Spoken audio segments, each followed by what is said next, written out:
Ce que je vois lorsque je tente d'analyser la crise pandémique que nous sommes en train de vivre est d'abord, et je vous demande d'avance pardon pour ce que je vais dire, est d'abord que ce que nous vivons est un immense et vertigineux auto-aveuglement collectif. Et la seule question digne de la philosophie, selon moi, la seule question qui doive sérieusement occuper et préoccuper la philosophie, n'est peut-être pas, au fond, celle de savoir comment nous en sommes arrivés là, parce que cela nous le savons, parce que cela nous le savons d'un savoir certain et irréfutable. Ce n'est donc pas le problème. Il s'agit bien plutôt de nous demander comment la philosophie peut aider, peut nous aider à sortir de cet auto-aveuglement collectif qui est le fond du problème et le fond de l'affaire. Plusieurs questions auxquelles nous tenterons de répondre simplement. Pourquoi d'abord parler d'auto-aveuglement collectif? Deuxièmement, quelles sont les multiples formes et les manifestations de cet auto-aveuglement collectif? Et troisièmement, la question clé, comment en sortir? Ce que je vois, malgré l'obscurité du moment, c'est cette dénégation vis-à-vis du réel. Pourquoi je parle de dénégation? Pourquoi je crois que le nœud du problème s'appelle dénégation? Eh bien, pour plusieurs raisons. D'abord, nous savions, je dirais parfaitement, ce qui allait se passer. Et nous n'avons rien fait. Nous savions ce qui allait se produire grâce aux connaissances des plus rigoureuses dont nous disposions. Puisque, par exemple, dès 2018, je dis bien 2018, cela fait déjà 2 ans. Dès 2018, donc, l'Organisation mondiale de la santé, OMS, avait identifié une nouvelle maladie qu'elle avait nommée, entre guillemets, maladie X. Dès 2018, l'OMS avait inscrit cette nouvelle pathologie dans la liste des pathologies pouvant provoquer, écrit l'OMS, je cite, un danger international. Nous savions beaucoup de choses dès 2018 sur ce qui allait se produire et d'une certaine manière, ce que disait déjà l'OMS en 2018 est plus actuel que jamais. Je vais encore citer l'OMS, car ce que je trouve vertigineux, et c'est cela qui doit nous faire penser, c'est que il est absolument incroyable de disposer d'autant de savoir et des plus rigoureux et de n'en rien faire. C'est-à-dire d'en être incapable d'en faire quelque chose. Je cite donc encore l'OMS.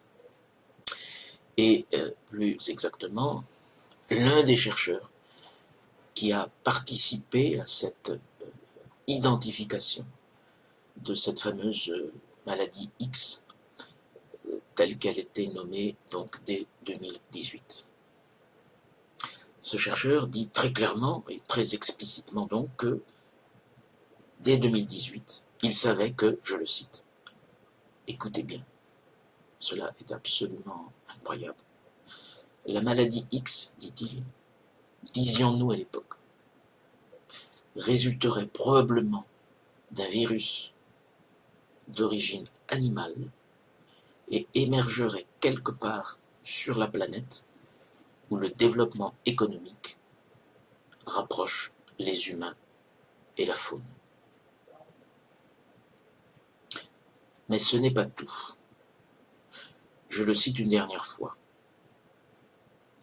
La maladie, dit-il, se propagerait rapidement et silencieusement, exploitant les réseaux de voyage et de commerce humain. Elle atteindrait plusieurs pays et serait difficile à contenir.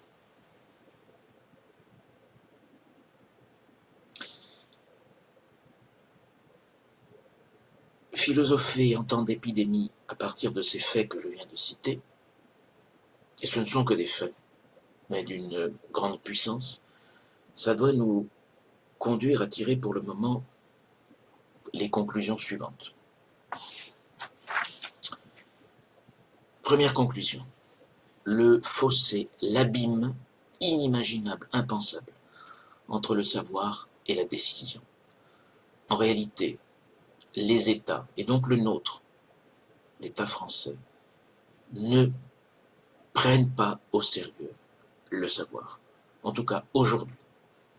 Et cela met en question un concept important de la philosophie contemporaine qui est en train de mourir sous nos yeux, c'est celui de biopolitique, qui touche ainsi à ses limites.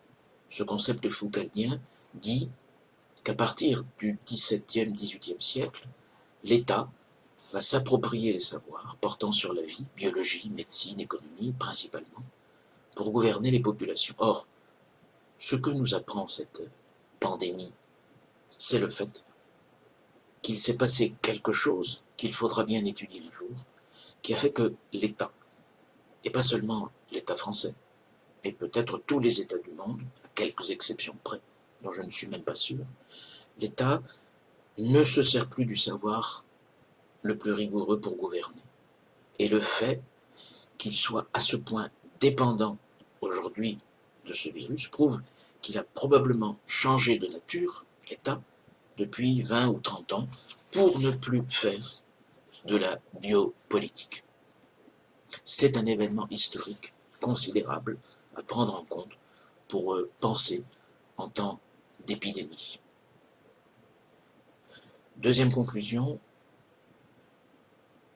s'il y a, comme on peut facilement le voir, un tel abîme entre le savoir et le pouvoir, c'est au fond parce que l'État, en réalité, ne croit plus au savoir, dans le sens où l'État est convaincu du fait qu'il est à même, par lui-même et en lui-même, de produire un propre savoir sur lui, à partir de lui, et donc sur le monde qui l'entoure. C'est un savoir qui ne provient plus du dehors, mais du dedans de l'État.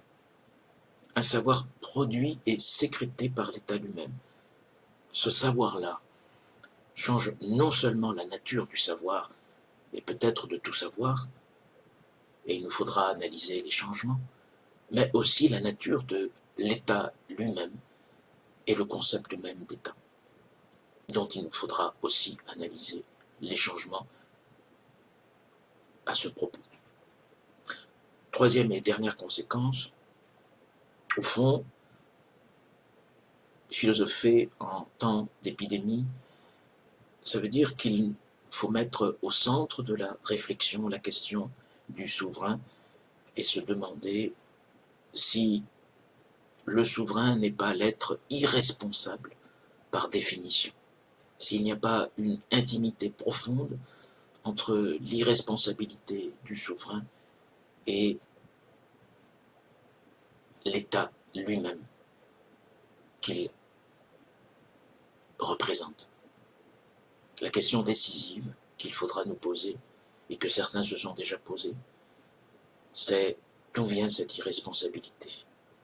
Qui en est responsable, si on peut dire, et comment, le plus vite possible, sortir de cette responsabilité qui, aujourd'hui, a le nom d'auto-aveuglement collectif.